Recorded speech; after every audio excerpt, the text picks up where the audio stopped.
घने जंगल में दो बल्ले रहते थे। दोनों गहरे दोस्त थे लेकिन खाने के वक्त अक्सर झगड़ते।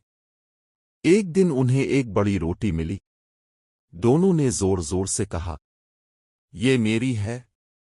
नहीं, ये मेरी है। इतने में पास के दरख्त से एक बंदर नीचे उतरा। उसने हंस कर कहा, मैं तुम्हारा झगड़ा खत्म करता हूं, रोटी बराबर बांट देता हूं। उसने रोटी को दो हिस्सों में तोड़ा मगर एक हिस्सा बड़ा था। बंदर ने कहा, ये बराबर नहीं, मैं बड़े हिस्से से थोड़ा खा लेता हूं।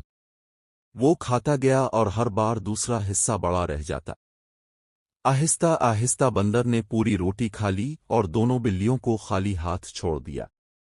बिल्लों ने एक दूसरे को देखा और कहा, हमें खुद फैसला कर लेना चाहिए था। दूसरा बोला, हाँ, दूसरों पर झगड़ा ले जाना नुकसानदेह है। इस दिन के बाद दोनों बिल्लों ने कभी आपस में झगड़ा नहीं किया। हमारे वीडियो को लाइक करें, शेयर करें और सब्सक्राइब करना ना भूलें।